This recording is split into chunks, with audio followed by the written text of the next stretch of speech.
Hey, here's a question for you. Have you recently, or maybe actually a long time ago, lost someone, a parent, a partner, a child, a best friend, someone who it feels like left too soon? Or maybe someone who lived a really long, full life, but they're gone and you miss them. Sometimes I think we know and we recognize and we feel their presence, right? It shows up in a song or in a smell or a sign, an animal, things like that. And I think oftentimes that doesn't always feel real to people. And maybe this is a question that you've wondered. Maybe you have been curious about where are they? What happened when they actually passed? Are they okay? Can they hear me when I'm talking to them out loud? I hope you're doing that, by the way. Or maybe you're someone who isn't sure what you believe about any of this. Maybe you're like, I don't really know if we can connect with loved ones that have passed away. And and maybe part of you wants a different perspective, or maybe you're open and you're wanting to learn more about how that could be true. So today I'm going to share with you what Spirit has really shown me over the last 43 years, I guess it's been. Um, 42 years, 42 years, 42 years, and 25 years professionally doing this work, working with the energies of our loved ones in spirit.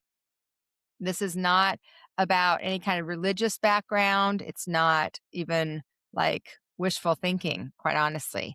And it certainly was not what I was told to believe.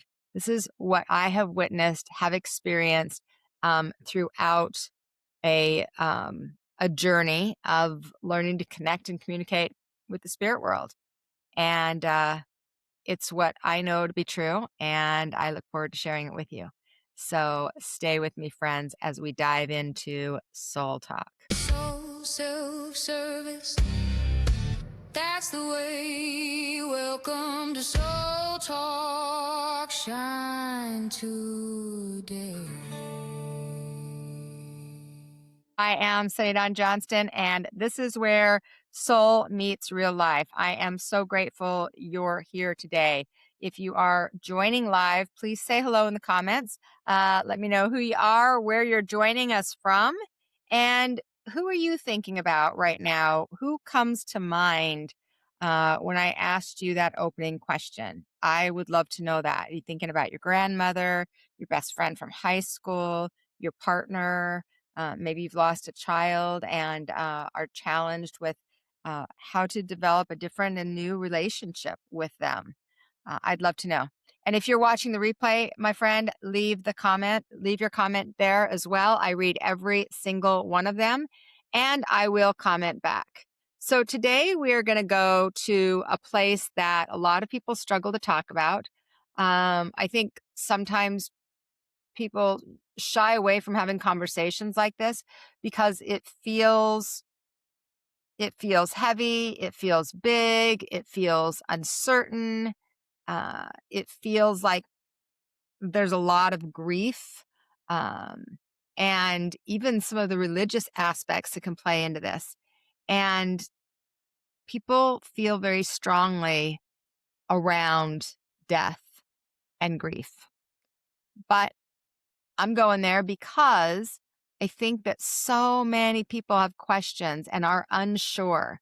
And I want to bring you at least lived experience from my experience as a psychic medium and also as a hospice volunteer for several years at the bedside of many people as they transition into the spirit world, and being with people in my own life and my own experience as they transitioned. And I think that, you know, although a lot of people will say, well, they're in a better place, that doesn't always feel better, right? Especially when you're in your deep grief. And so I thought today we could talk about what spirit has actually shown me over the years. And so, first thing is, let's just talk about grief. Uh, I think it's an important topic. I think it's one that's difficult to talk about. Most people don't go, oh, yeah, let's talk about grief. But every single one of us likely has already had someone that has transitioned out of this physical realm. And if we haven't yet, we will. It is an absolute. Grief is one of the most universal human experiences that there is. And at the same time, we live in a culture where people struggle to talk about death and they struggle to make it normal, I guess. So we rush people through grief, right? We say things like, um, they would want you to be happy. And it's okay to say that as long as you've also sat with the person in their pain. But we often make death something to avoid talking about, avoid thinking about. And then when it shows up, when it happens, whether it's known and it's something that you recognize is going to be happening, or whether it's a surprise, then people are unprepared. And for those of us that walk a spiritual journey, I think there's an extra layer. And that's because we believe in something greater than just this physical realm, right? A lot of people, though, don't really know what happens. And they're curious, right? Is what I feel when I sense a person nearby, is it real? Right? That's one of the big questions I get asked a lot. Maybe I'm just making it up. Maybe I'm just hoping that I will get this particular sign. And my goal is to speak to some of that today because what I've really come to know through, thousands and thousands of readings and through my own losses is that death is not what most of us were taught. It's not an ending, it's a transition. It's a change, yes. And the people that we love, the people that are closest to us, they don't disappear into some other realm. They change form and they are closer to us than we think. And they're like in our midst. But because we don't see them, we often have a hard time believing that that is true. And something that I would like to just acknowledge, and I know that not everybody will agree with me, and that's okay. Uh, but I truly believe that absolutely grief is an absolute real emotion. It's necessary. Death, for sure. We're not going to avoid death. Death is something that's coming for all of us at some point. But suffering is optional. And so when I say that, I don't mean that I don't want you to grieve. I think that grief is sacred. And it's been said that grief is love with nowhere to go. And I think it deserves to be acknowledged and honored. But what I am saying is that suffering, the story that we tell around the loss, the way that we think about it or carry it so much further past how it serves us to where it's actually affecting us in a negative way. The belief that if we've lost somebody that we cared about, that they are, or that we are broken. I don't think that's required. And I don't think it's true. That part is a choice. And it's a choice that we can choose to see differently at any given time, literally any given time. So, and I'm going to come back to this in a little bit. And I want to start with one of the reasons I think that we have such a difficult time with this. And that is because those of you that are empaths or sensitives, maybe you call yourself, people that are tuned in and also have a high level of sensitivity. Some people call them highly sensitive people, right? HSPs. Uh, you may already feel this. You may have had the moments where you feel your loved one nearby, or you catch a perfume or a scent that's familiar to you, and and and you notice it, right? It stands out, or you have a dream, and the dream is so vivid that it feels real, and so it doesn't really feel like a dream. And those experiences are absolutely real. And I really want you to recognize that your sensitivity isn't making it up. It's helping you have access to something that's actually there. And the question is just learning how to trust it, um, how to interpret it, and how to receive it without letting your grief or your doubt get in the way. Because when you're in grief, your vibration can be lower and heavier, and it can be more difficult to see and notice the signs that your loved ones are sharing with you. And what I know to be true after years and years and years of doing this is that our loved ones are always trying to reach us. And so it's never a question of do they care? Are they around? Are they trying to give me a message? The question is whether we're in the place where we can receive the message they are sending. Can we receive the message that they are sending? Are we open enough? And so I want you to think about that for a minute and just think about the history in your life. And if you'd like to share in the comments, I'd love to hear. As if you've gone through a transition or a loss of someone, do you feel like you were open enough to receive the signs and the messages?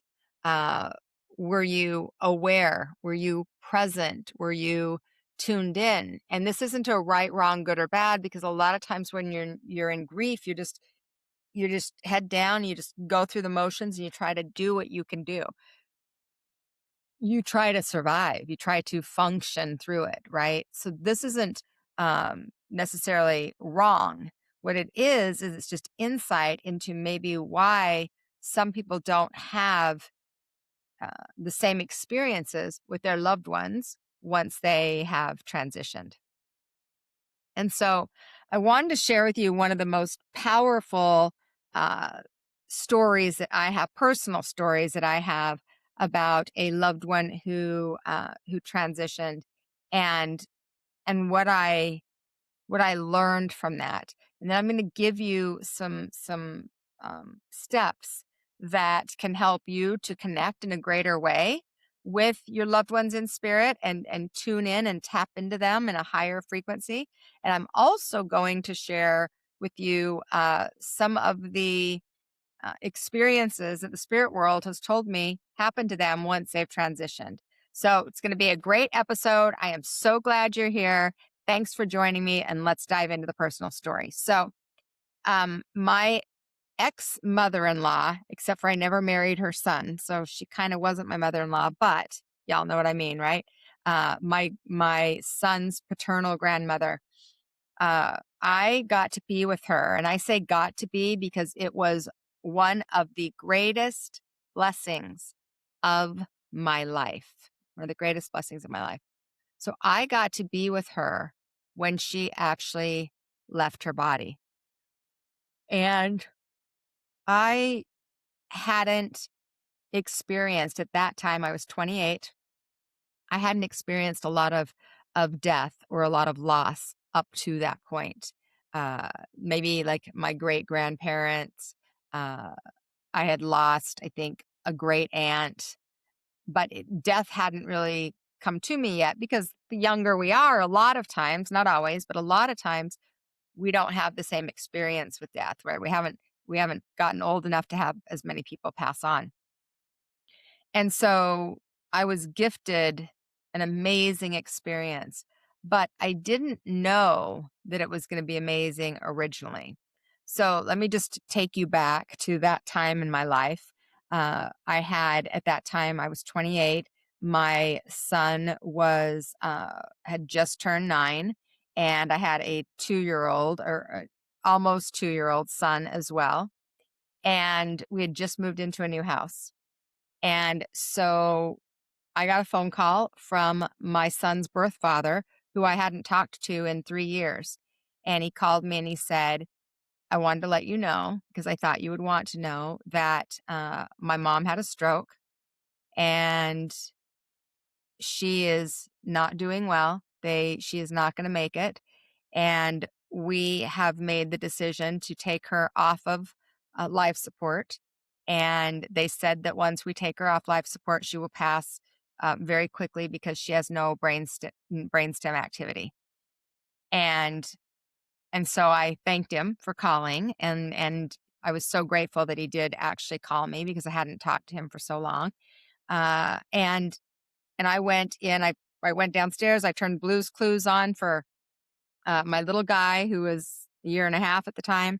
And I kind of got quiet and I just sat in meditation because although we had some ups and downs, I felt very close to her.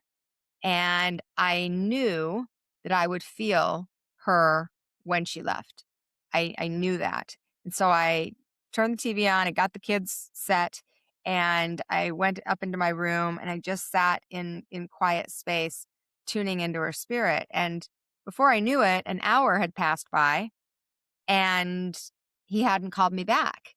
And so I'd made up stories in my head of, they forgot me and, and I didn't feel her. And why didn't I feel her? And what's wrong, with me? Why wouldn't I have been able to feel her presence? And this is before I was doing this work professionally, by the way.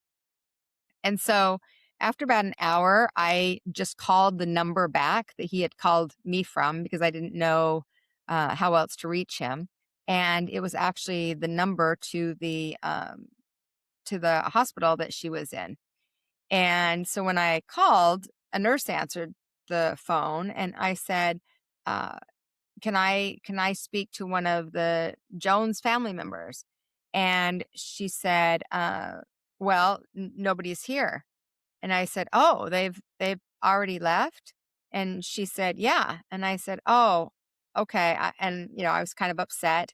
And I said, oh, okay, I didn't realize that she uh, would have gone that fast, and they must have just, gotten busy and forgotten to call me.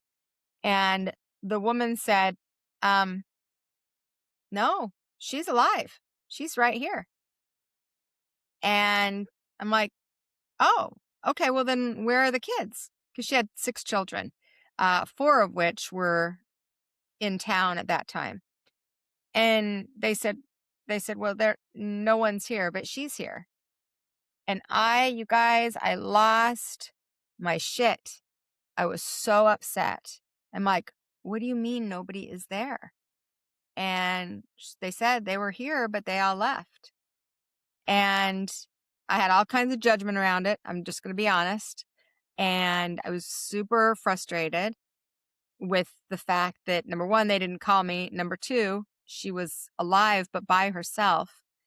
And, and, and so I didn't know what to do. And I hung up the phone and I called my mom, who lived a little over 2 hours away. And I said, Mom, I need you to come here and watch the kids. I can't get a hold of my husband. My husband used to work construction. He was a framing contractor. And, this was in like 90, I think 98. And so cell phones, he did have a cell phone, but it was like against the rules to call unless it was a super emergency. And it was an emergency, but I didn't call. So I called my mom and asked her if she could come. And she said she could be here in 3 or 4 hours. And I said, okay, I'm going to look and see if I can get a flight and fly to California, which is where she lived. And so I got online. There was a flight leaving in an hour. And I just told my mom, I said, I'm going to go across the street to the neighbors. I've seen them a couple times. They look nice. They have a kid that's about cruise age. So maybe because it was summertime, maybe she'll watch them for me while you get here. I never would leave my children with anybody, guys. Never, ever leave my kids with somebody. But this was an emergency. And so I went over and I asked a neighbor and she understood and she's like, yeah, I'd be happy to. And she did. She came over and I just grabbed some clothes, jumped in the car and drove to the airport, jumped on a plane, flew to Ontario, got a rental car, jumped in the rental car. And the whole time I was talking to her spirit and I was asking her to just wait for me. Just wait. Just wait. I will be there. And I was nervous that she wouldn't, but I really felt inside that she would. And so I got the rental car. I had a couple-hour drive to get to where we used to live, which was in Murrieta, Lake Elsinore, Temecula area, if you're familiar with California. And while I was driving, and I can't remember the amount of times now. I think I wrote about it in my book, but the song Angel by Sarah McLachlan came on the radio. So I was back when you listened to radio, and it came on the radio, and I listened to the song and it just made me bawl. And then I would turn the station, and the song would be on another station. And then I would turn the station, and the song would be on another station. And I heard that song 9 times in less than 2 hours driving to go and see her. And that was symbolic to me because I was thinking, okay, 9 times, yep, she's leaving, but she's also letting me know that she's still here. Like she's going to wait for me. And I really felt that. So when I finally got to the hospital that she was in, I I went in and nobody was there. And I just climbed right in bed with her. And she couldn't communicate, of course, in any way. They'd taken her off of everything.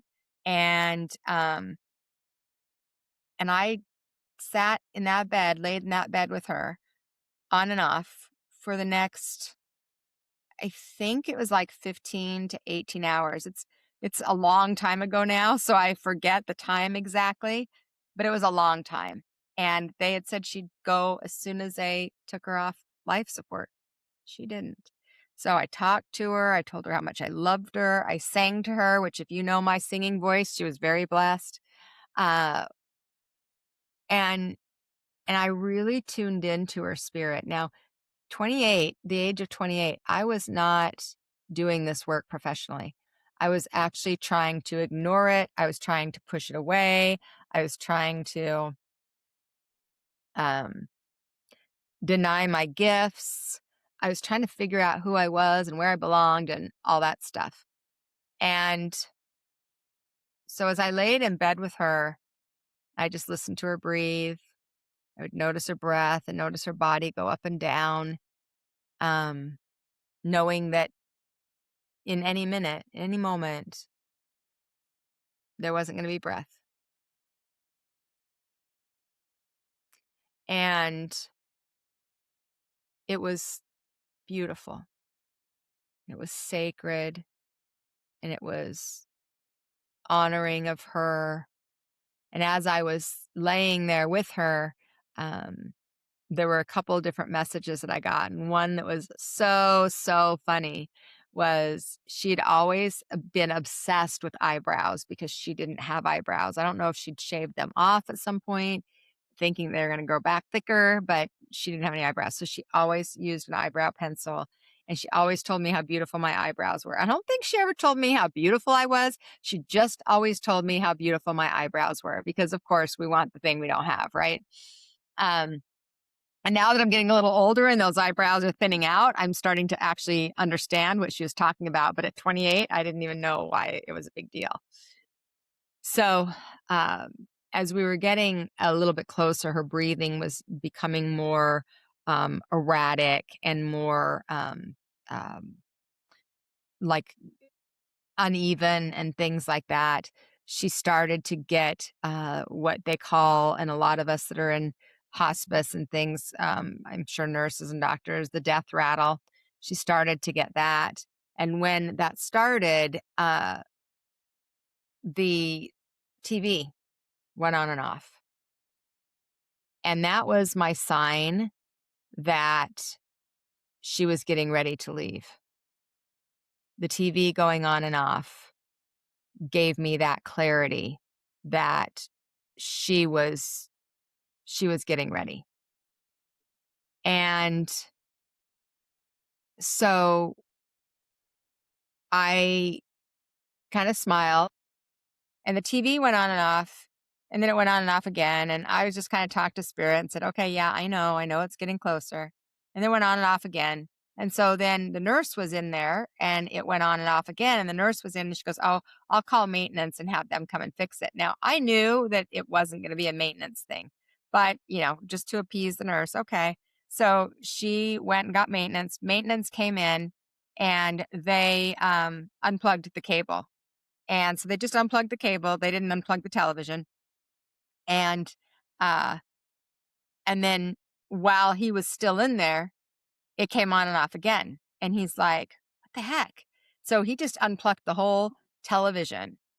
Guys, I know this sounds crazy, but he unplugged the whole television from the wall, so the cable's unplugged, now the plug is unplugged, and as he's getting ready to walk out, the TV came back on, and then it went back off again.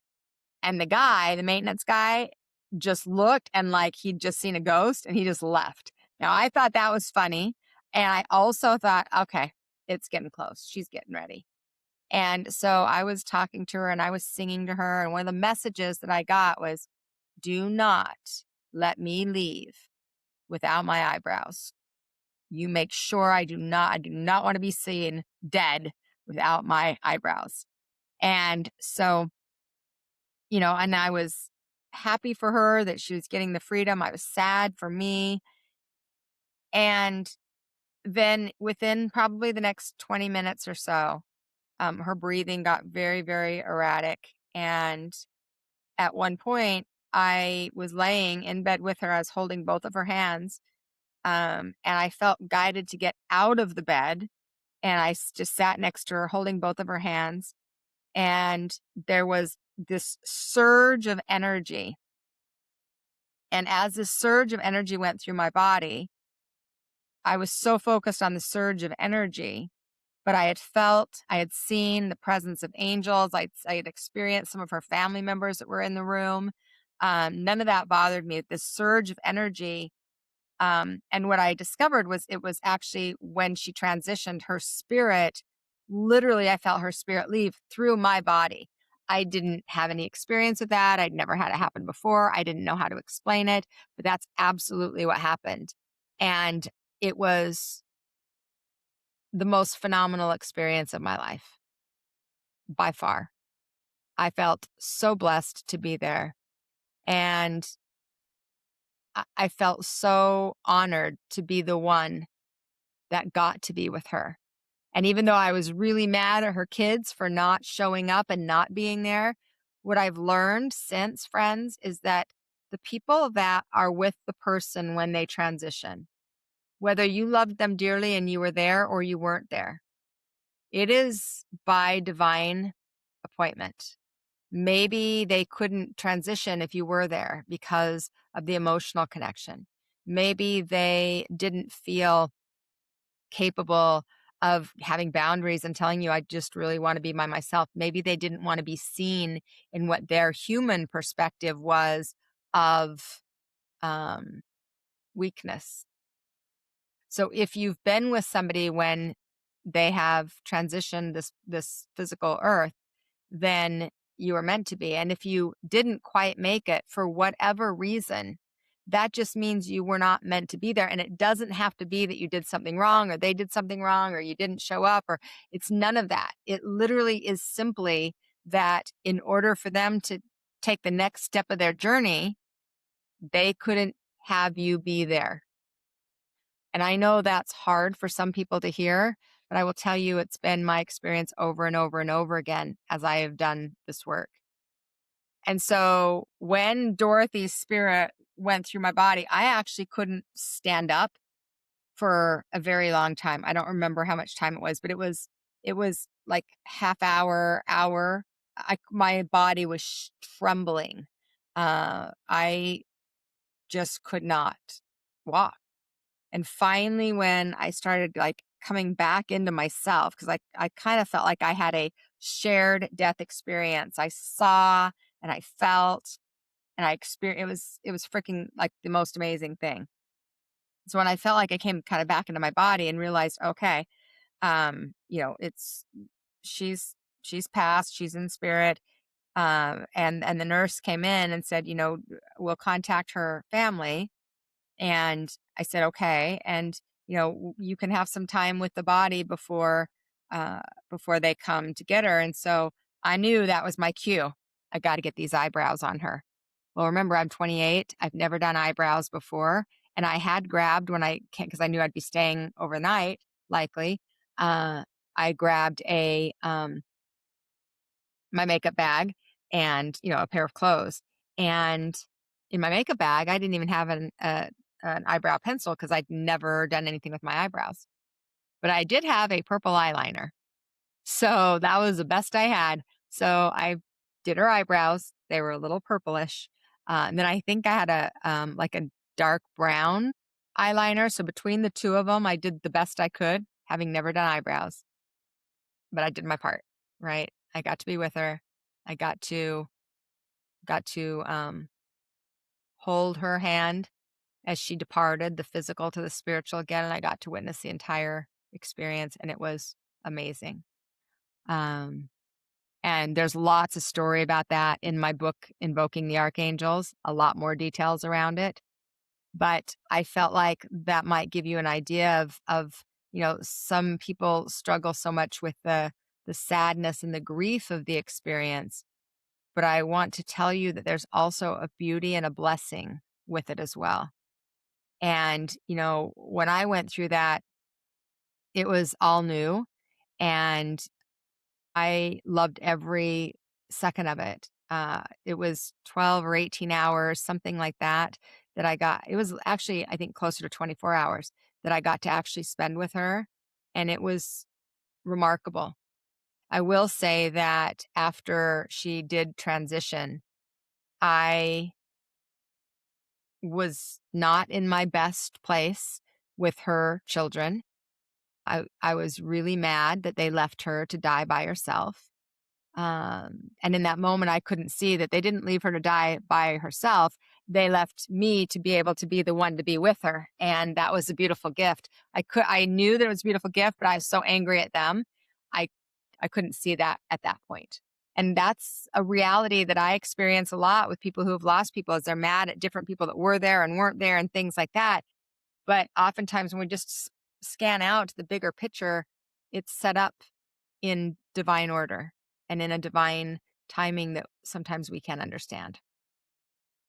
So I thought I'd share that story to give you an idea of what the transition process can look like. Absolutely, there have been really difficult ones. I've been there right after a suicide several times. I've been at the deathbed of people that have been super, super sick, and it's so difficult that they haven't eaten for 3 weeks. I've gone through all different types of loss personally in my own life, and then also as a psychic medium. The gift was that I got to witness her home and walk her home as we all do each other. And so now what I want to do is I want to share with you all some of the steps, some of the things that happen that the spirit world has come back through reading after reading after reading and shared happen once they transition this physical life. However, we are going to take a little break real quick, and I'm going to share with you my upcoming webinar, which is tomorrow night, and then we'll come back um, to the steps. So, friends, I want to keep a reminder for you in case you haven't gotten registered yet. We have a really valuable uh, webinar tomorrow that is free. It's called You're Not Tired, Your Energy is Being Drained. If you have been somebody who knows that you tend to take on the energy of other people, you absorb other people's energy, you don't know how to take that energy back, you don't know how you're getting depleted in the first place, then I want to invite you to join me tomorrow night, May 27th, from 5 to 6:30 p.m. Pacific time, which is 6 Mountain, 7 Central, 8 Eastern. This is a free class. It's live, so there's no cost to you. And the reason I wanted to share that with you today is because grief is actually one of the heaviest energies that we carry.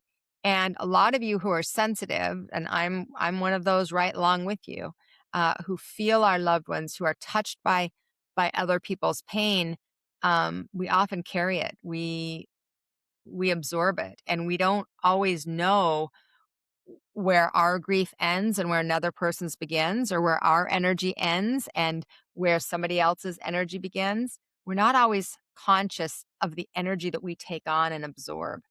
So, this webinar is going to help you to get clear on that, to reclaim your energy, to learn how to be more present with your grief without being consumed by it, and also to be present with other people's grief. So you can register at schooloflight.biz/webinar. I'm going to go ahead and put the link. Oops, that's the wrong one. Don't do that one, guys. Okay, there you go. Schooloflight.biz/webinar. That is the link that you can go to get registered. Like I said, it's free. Um, all you have to do is show up. I will be giving a prize away if you come and make it live. That would be fantastic. If you can't make it live, there will be a replay available for you as well. So please go get registered. You can share it with any family, friends, whoever you think might. If you know people that always feel tired and they seem to have no energy, or if you're one of those people, maybe it's not that you're not getting enough sleep. Maybe it's that your energy, your life force energy is drained. And I'm going to give you some tools to be able to hang on to it. All right. So come and join me, guys. I'd love to see you there. All right. Now let's dive back in. So, over this 25 years of teaching, 42 years of learning and developing, I want to share first off, I am not speaking from a religious perspective. Okay. I know lots of people have religious background, and that's fantastic, but that's not where I'm teaching from. I'm teaching from experiential work, having worked with so many humans and their loved ones in spirit. So really from just direct experience and the things that I have witnessed thousands and thousands of times and felt really in my own life. So the first thing I would say is there is a transition period. Um, in my experience, and with the people that I've worked with, there's a time right after they transition where they're adjusting, like getting oriented to their new vibration, new frequency. It's not like a lot of people feel like maybe people are going to be scared. They're scared in the human body, but they're not scared when that transition happens. It actually has been described to me as like a release, like finally being able to exhale, to let go of everything, to take off the heavy, heavy backpack. And it's often what people feel um, w- when people feel their loved ones around really strongly, very shortly after passing. They're still quite close. So they haven't gotten adjusted yet, right? So they haven't their energy hasn't gotten very far away. They're in that place where some people call it the in between place. I don't call it the in between place because people think that that means they're stuck. It doesn't. It just means they're in that level of transition, right? And when they're going through that level of transition, the second thing that happens is they actually go through a life review. This is something that comes up over and over again that Spirit is always showing me is the life review. And it really aligns with what so many people talk about with the near death experience as well. So, after crossing over, our loved ones experience basically a full on 360 review of their life, filled with emotions and energy and impact. And it's not coming from a place of judgment, it's more like a place of learning, maybe understanding, oh, this situation had this, and this options. They start to see the choices that were there, the impact of the choices they made. And one of the critical things that I've recognized is they begin to feel what others felt in their presence. So they gain a perspective um, of the time that they had here that you don't have when you're in the human body. And I think what's important to understand is that the life review isn't about a punishment. It's really a loving uh, opportunity to have clarity, to kind of finally, the soul gets to see the full picture of the life that it lived, the things that it's bringing with it, the value, and coming from a place of understanding. And they often have things that they want us to know as well. And so that will come through messages and signs as they adapt to that higher frequency. Because when you drop the body, when the body is dropped and the soul rises, their vibration automatically raises simply because they've dropped the body, period. Okay.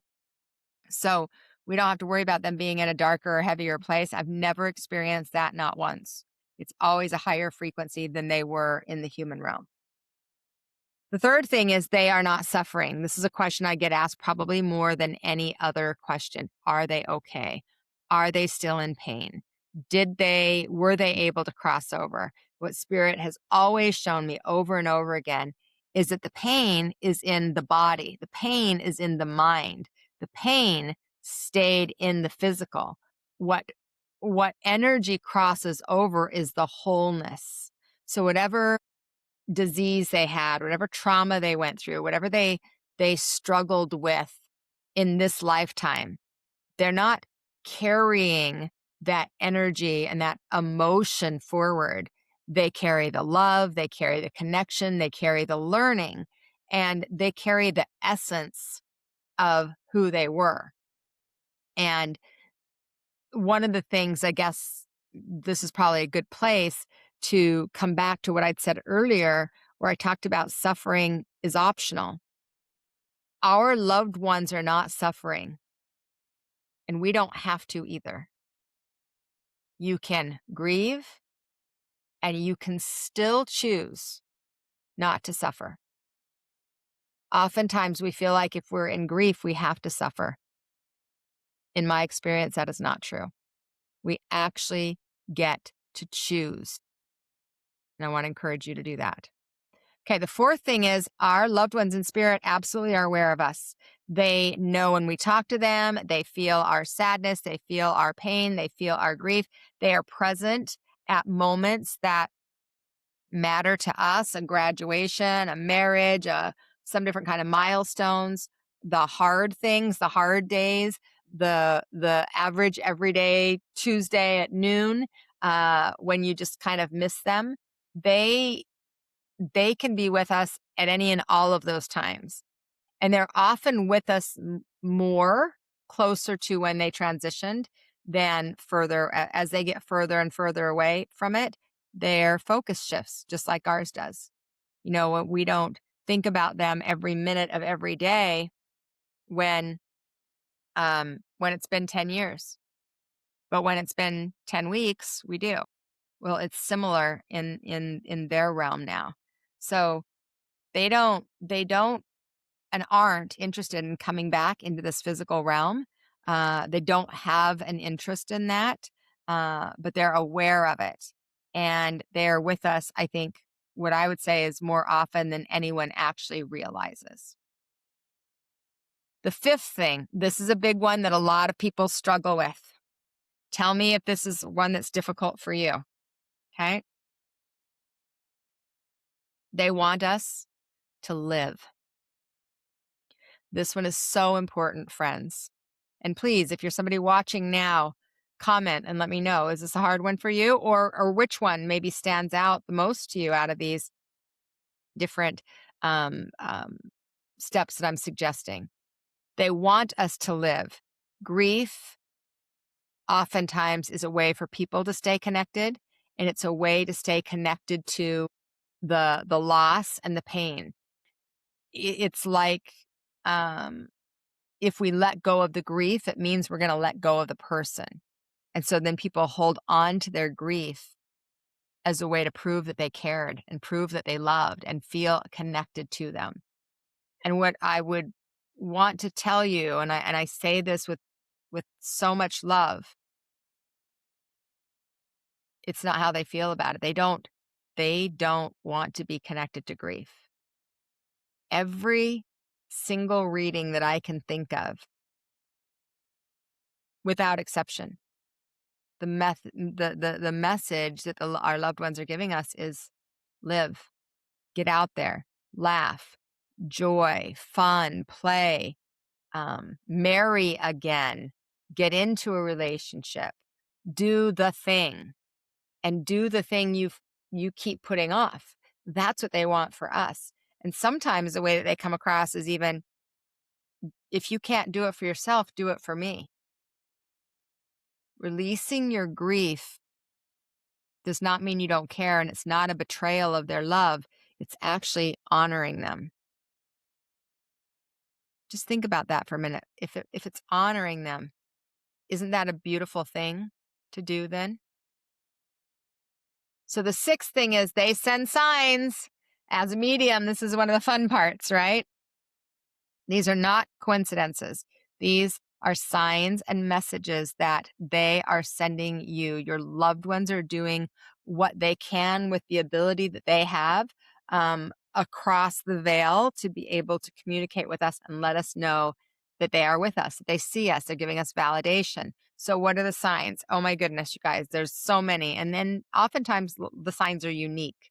But let's talk about some general ones: a song on the radio, a coin, feathers, butterfly, birds that get right up into your face or that you see over and over again consistently, animal totems, lights that are flickering on and off, angel numbers, technology that keeps going in and out, the phone ringing and it's the number of the person or the name of your loved one, dreams that feel real, that aren't, they're like a visitation, not like typical dreams that you would ordinarily have.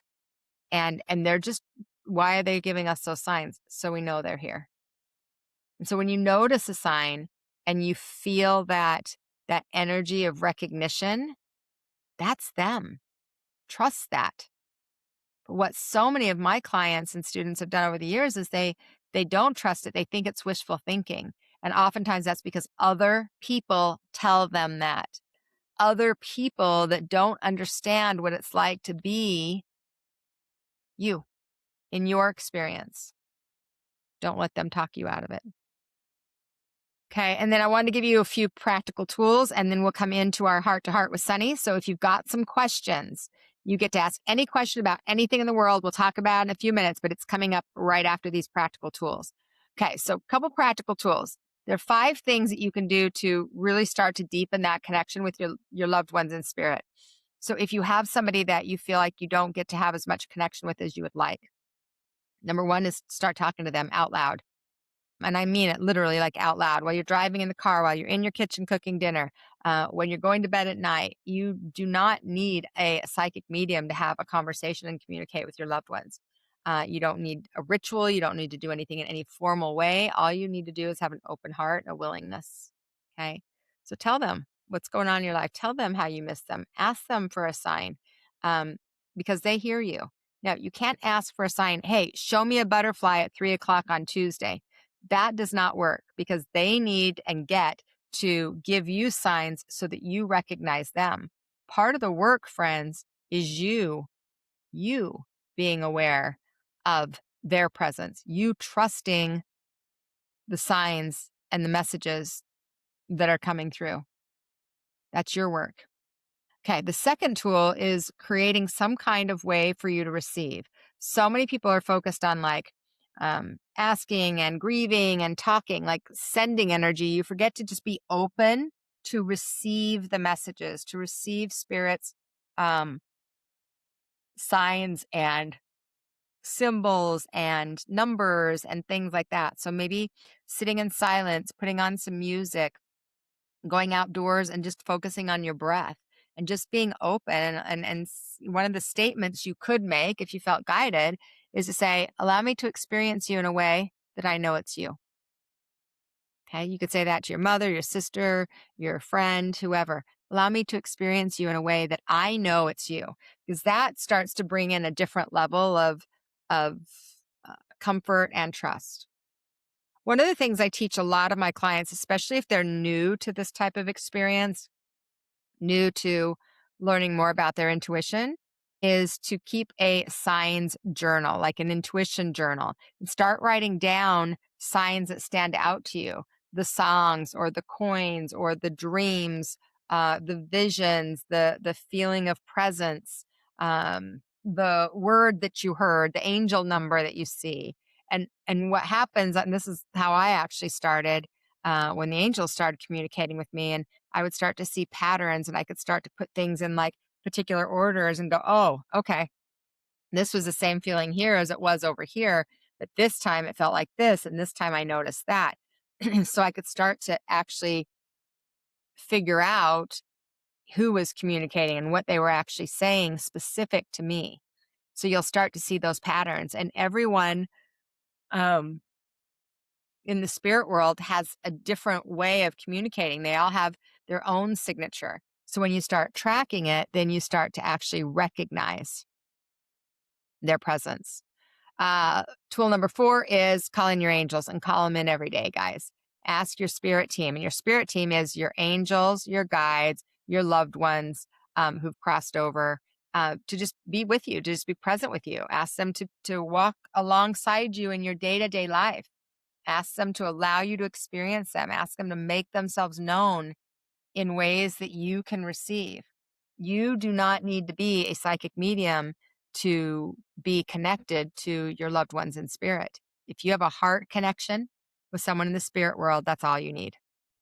Okay.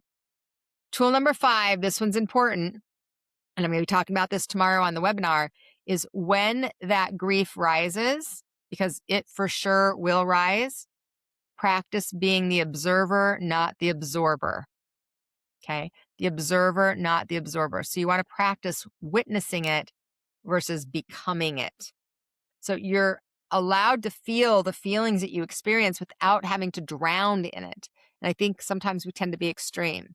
So be the one who observes the energy and the wave, but not the one that gets sucked under the current, right? That's where suffering shows up. And you can honor the grief without becoming it. Okay. And again, if you want to learn more about that, come and join my free webinar tomorrow night, schooloflight.biz/webinar. All right. Okay, friends, I know that was a lot. I hope that this has brought you some great value. Now it's time for our heart to heart with Sunny. So, heart to heart with Sunny, this is time where you can ask any question you have about anything you want. It's one of my favorite parts of our podcast, brings in a little bit, something a little bit different. So, whatever's on your heart, grief questions, spirit questions, relationship questions, business questions, I'm here to answer any of your questions. So you can drop your questions in the chat, put a couple question marks in front of it so I know it's a question for me and you're not just chatting in the community. So pull up a chair, let your spirit speak. This is where real life and the sacred meet. Heart to heart with Sunny, where your voice is heard. So let's dive into our heart to heart with Sunny questions. I always have the opportunity. You can always send in a question in advance. You can go to schooloflight.biz/soul talk, SOLTALK. And there's a form that you can fill out there if you want to send your question in advance, or you can ask your question right here live. I know I'm going over a little bit today because, well, sometimes we do that. And that's okay because, hey, it's my podcast. So it doesn't matter how long it takes. I get to be on here as long as I want, right? Right. So let's see. I've got a couple of questions. I don't read them in advance, you guys. So Um, so let's see which question. Okay. Okay, this is an interesting one. I grew up religious, and I've been told that communicating with the dead is wrong, but I feel my grandmother all the time. I don't know what to believe anymore. That is a great question. So here's what I would say. There are a lot of religions and a lot of belief systems that believe that communicating with the dead is wrong. I can't speak to why they feel that way or what their reasoning is. What I can tell you is I don't know how being in connection and being in a loving energy with someone else can be wrong. I don't know. It doesn't make sense to me. So I can't really answer the religious aspect of it, but what I can say is that if you feel a heart connection with someone, if you feel their presence, I don't know how that can be bad because their messaging is never negative. I've never experienced negative messages from the spirit world. Now, they will still have a little bit of their personality, right? So like one time I got my hair cut and I dyed it like it was henna because I was pregnant and I didn't want to and it was ugly and my who was that? My grandmother, think it was like, yeah, I don't like your hair. Things like that. But they're not ever there's no malice, there's nothing negative about that. So what I would say is if it feels true in your heart, listen to that. That is the gift. Okay? That is the gift. Um and sometimes part of what happens with religion is I think religion often creates a really great foundation, but it's limiting and it's more like a box and you have to stay in the box. I think it can still be a great foundation and you can expand out of it. So I would say follow what feels true for you, my friend. Okay, how do you know if your spirit guide has a name? Great question, Lisa. You can ask your spirit guide, what is there a name that you'd like me to call you? I actually did a video on YouTube years and years ago. It's probably 10, 12 years ago now. How to find out your guardian angel's name. You can do the same exact process. And I also have a download on Spotify and Amazon. It might even be on YouTube. I'm not positive, but it's connecting with your spirit guide. So it will walk you through actually the process to be able to get to know your spirit guide's name. So that might be something fun for you, Lisa. And the story that I was talking about where I lost connection and was sharing about the TV, that was my ex mother in law, not my grandmother. Somebody asked me that as well. Okay. Can our loved ones smell things like perfume? Not like we can, but I heard this. I haven't ever actually uh, um, they don't have a body, so they don't have the senses, but they do have the knowing of what it was like because they have memory of their experience. So that's how I would explain it. They don't have a body to use a nose to smell at this time, but they can have the memory of what the smells are. Now, they can send you a smell so that you know, so that they, like my grandmother was an alcoholic and she drank Coors beer, and she would send me the smell of Coors beer. And that was one of the ways that I knew that it was her. So they can do it that way, but not necessarily smell like is in our five senses because they are not physical any longer. I hope that answers that question. Okay, Jennifer, good to see you. Let's see, Rita, I'm trying to send money, but I added a new security code and I'm having issues. I will send it once I figure it out. Sheesh. Thank you very much, Rita. We appreciate it. Yes, friends, if any of you feel guided, if you're on YouTube, you can do a donation through, I think it's the chat or the gifts or super gifts or something like that. We love that. We appreciate that. And we will accept it and receive it with open arms. So thank you very much, Rita. We appreciate that. All right, friends. So I'm going to wrap up our heart to heart a little bit sooner today because we went over. But I thank all of you for joining me. It's beautiful to see all of your comments. I appreciate them so much. This conversation, this topic, I think is such an important one because the love that we have for our loved ones in spirit is so deep and it's so real. And I just don't want you to lose your life to it. Don't lose your life to the grief of that love when that love still exists. That's what I'd like to remind you of.